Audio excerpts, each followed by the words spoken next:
આગળ હવે આ સ્વાધ્યાયના પ્રશ્નો છે, જેમાં પહેલો પ્રશ્ન જે છે આપણે ખાલી જગ્યાના સ્વરૂપમાં આપેલું છે.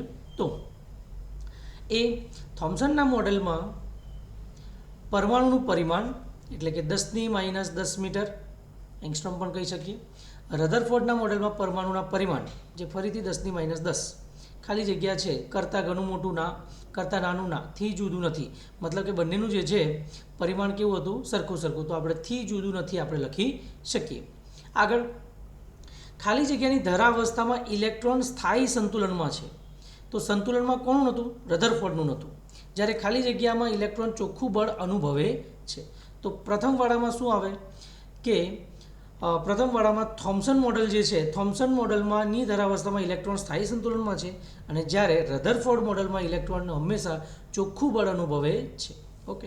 ત્રીજું, ખાલી જગ્યા પર આધારિત પ્રચલિત પરમાણુનું ભાગ્યે જ ભાંગી પડવાનું હતું. તો એમાં જે છે રધરફોર્ડ મોડેલ આવશે કે જેમાં એમણે કહ્યું હતું કે ઇલેક્ટ્રોન જે છે ધીરે ધીરે જે છે કમાન આકાર માર્ગે ફરતો ક્યાં આવી જશે? ન્યુક્લિયસમાં. અને અંતે જે છે પરમાણુ અસ્થાયી અથવા તો અસ્તિત્વ વગરનું જે છે થઈ જવાનું હતું. તો કહી શકાય કે પરમાણુનું ભાગ્ય જ પડી ભાંગવાનું છે. તો રધરફોર્ડ મોડેલનો આન્સર આવશે.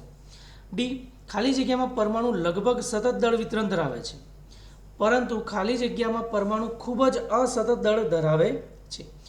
ઓકે. તો પહેલામાં જે છે ઓપ્શન આપ્યું છે પ્રમાણે થોમ્સન મોડેલમાં લગભગ કેવું હતું? સતત દળ. તો એ જે છે પ્લમ પુડિંગ મોડેલ અથવા તો તરબૂચનું બીજવાળું મોડેલ કે જેમાં દળ જે છે સતત જે છે કેવું દળ વિતરણ ધરાવે છે. અને રધરફોર્ડ મોડેલમાં પરમાણુ ખૂબ જ અસતત દળ વિતરણ ધરાવે છે. એટલે પરમાણુમાં ખૂબ જ નાની જગ્યા રોકીને દળ ધરાવે છે, બાકી બધું ઓલમોસ્ટ કેવું છે? ખાલી છે. ઈ, ખાલી જગ્યામાં પરમાણુનો ધન વિદ્યુત ભારિત વિભાગ લગભગ બધું દળ ધરાવે છે. તો એમાં જે છે આપણે બંને મોડલ આવશે. ખાલી જગ્યામાં પરમાણુનો ધન વિદ્યુત ભાર, તો ધન વિદ્યુત ભાર એટલે કોણ? ન્યુક્લિયસ. તો રધરફોર્ડમાં પણ ન્યુક્લિયસ જે છે બધું દળ ધરાવે છે. અને પ્લમ પુડિંગમાં જે લાલવાળો ભાગ જે છે એ શું ધરાવે છે? બધું દળ. તો આપણે કહી શકીએ કે બંને મોડેલમાં જે છે પરમાણુનો ધન વિદ્યુત ભારિત જ લગભગ બધું દળ ધરાવે